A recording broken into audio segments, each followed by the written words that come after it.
Hello friends, so welcome back to my channel True Droids. It has been some time since I posted my last video. uh, Today I want to discuss something related to robotics, that is bipedal robotics. So this channel started with robotics. The first few videos were bipedal robots. There was some 12-13 years, maybe more. And then I mostly switched to building drones. That's because that was the hot topic, and it was also easier because there were a lot of development going on with the software.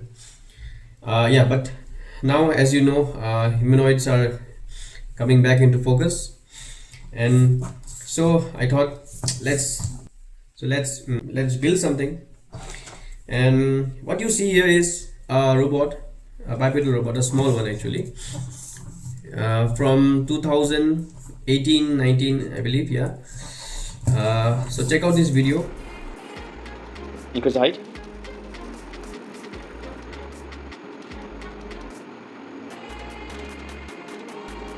Okay, I've increased the height,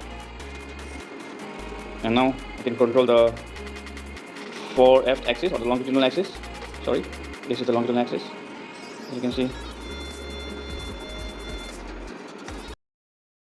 Check out this video. I had built this, I programmed it, made some, but I did not complete it.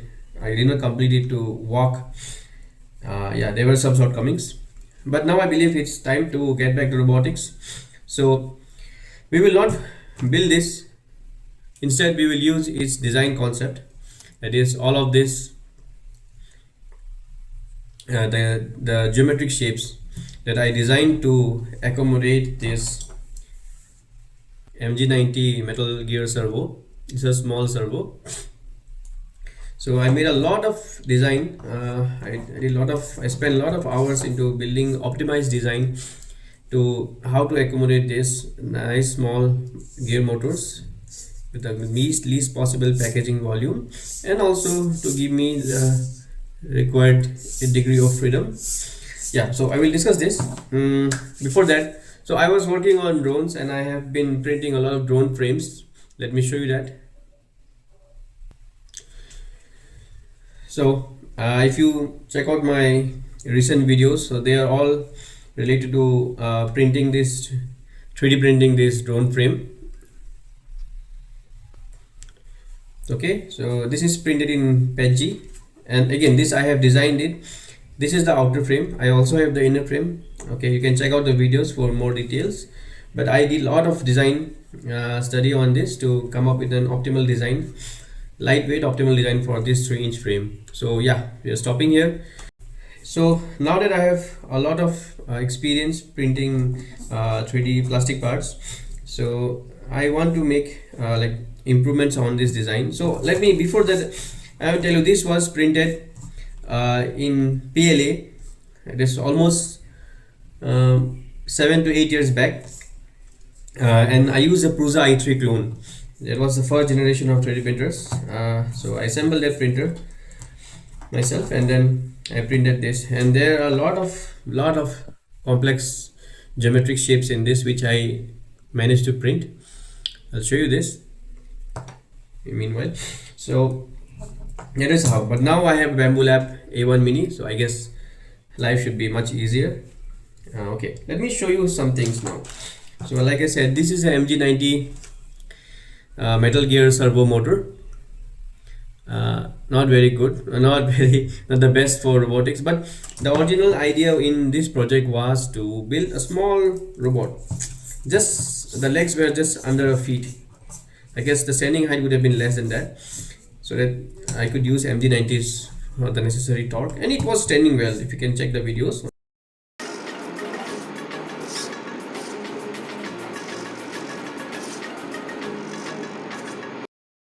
the screen, and it works. So I only had issues with the calibration. So what happened was these servos, as the weather changed, or maybe after a couple of weeks, suddenly the calibration changes and it becomes a headache. I was running inverse kinematics on this, and I did not store angles of the joints to make a walk movement. It was through inverse kinematics. So I did this for my other projects. You can check out the Mechadroid project That was the first project, 2012. So check out the video, the link is in the description. Yeah, so this also was running on inverse kinematics, and I had a lot of plans for it, but again we are more interested in the geometric shapes of the links. So now my plan is to build start with building with a robot dog. So since biped becomes it's very involved, a lot of involvement is required, a lot of resources required, and then maybe I need to get very good servos. They're very expensive. So we'll start with a robot dog. I want to build a robot dog, and I have been exploring a lot of material available online. I even got, let me show you this. I even got MG, I forgot this name. This is MG995. Yes, MG995. These are pretty strong. They are like 15 kg, 17 kg torque, 17 kg centimeter torque. Least amount of backlash. That's good. So I got this and thought I'll build a robot dog with this. But then I realized we will require 12 of this, and it becomes expensive. More than that, the robot itself becomes pretty big. You can see the legs. I downloaded this from a user on Bamboo Lab. You can check out the link from where I downloaded this. But then I realized after printing this would be an enormous robot, enormous dog robot, and then power becomes a consideration, torque becomes a consideration, battery becomes a consideration. So it becomes a big project. So I scrapped this away, switch back to those graceful small MG90s, and then I thought, why not carry over this design, all of this design for holding the motors, to build this beautiful 3-axis joint. You can see here, this is a very complex 3-axis joint which I designed way back in 2018. So this is the pitch movement, this is the I would call it, there are better words for this, flexion and extension I believe, but this is the roll motion of the hip, and then you have this yaw motion. So this is a very complex 3-axis joint which I developed, and it is designed in a manner such as that the inverse kinematics, that is the mathematics behind this, becomes easy. So we have an intersecting axis, we have all the 3 axes of the motors intersecting at a point, which makes the calculations very simple. If you are aware of the inverse kinematics or the robot transformation matrices, so this offsets, they become 0. It reduces the number of elements in the matrix. But I believe these are not a complex things currently, so I guess ChatGPT and other AI tools can make our life easy. But this was designed very well. So I want to carry forward this design. You can see this is how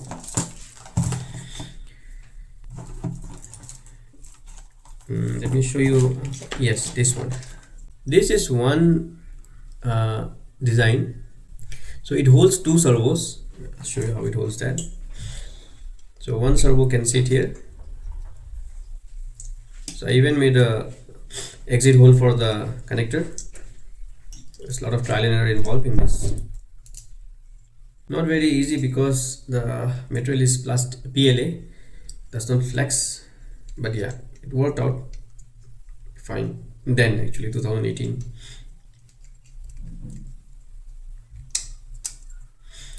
So this is how it goes in, very compact. So I can get another one of this, and this gets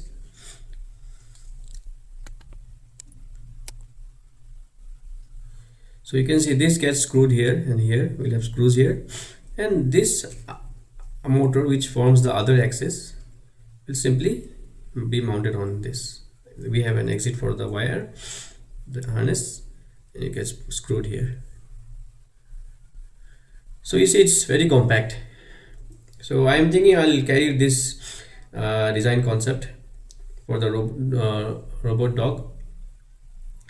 And for a robot dog we have 3 joints per leg. So this would be 1, 2, and the third would be on the knee.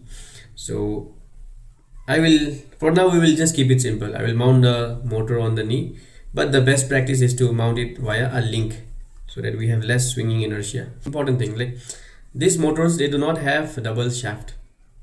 Double shaft as in mounting point, so you can only mount the link on one, on the horn or the shaft. The other end is free. What happens is a lot of bending moment. You will experience a lot of bending moment once you load this. Once you load this into the horn, this is what it will be. You can see. So for that I have provisions for the second shaft. So in this bracket, you see, I designed a seating for the opposite shaft. So when system is mounted like this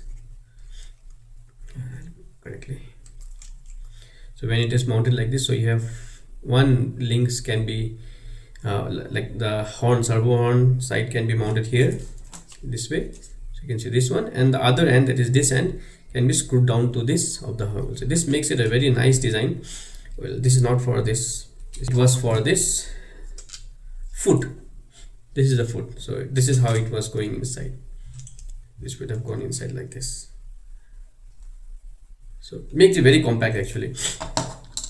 So that way we have another axis, so this one, and we have another seating or supporting hole on the other side.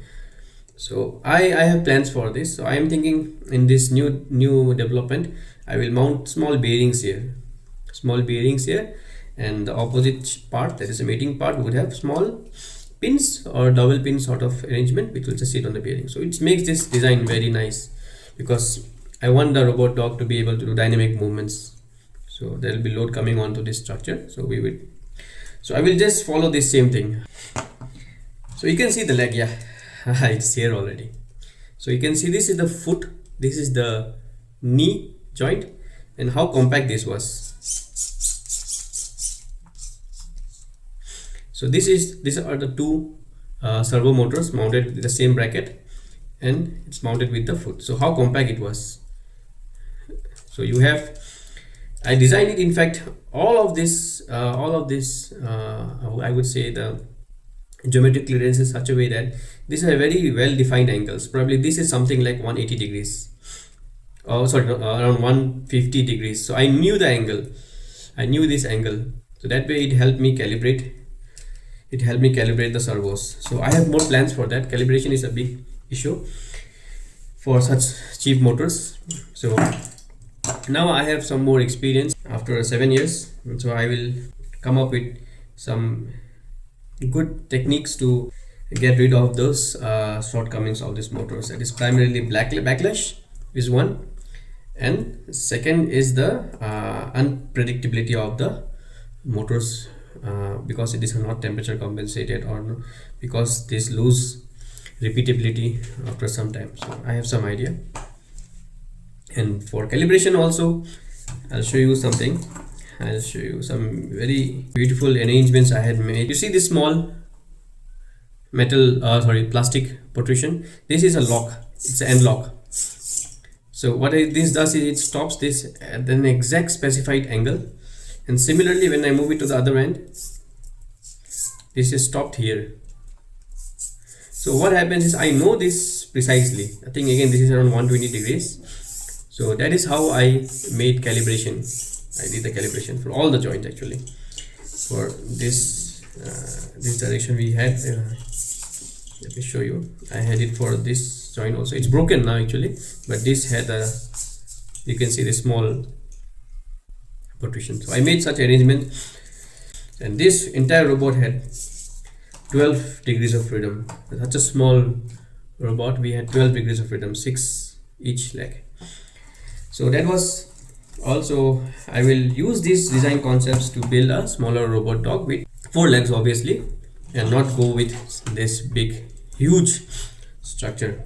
So we build a nice small robot dog, make it be able to dynamic walk, and also make provisions for in-system calibration of the motors, and we'll obviously have an inertial measurement unit, and we'll be using these cheap motors.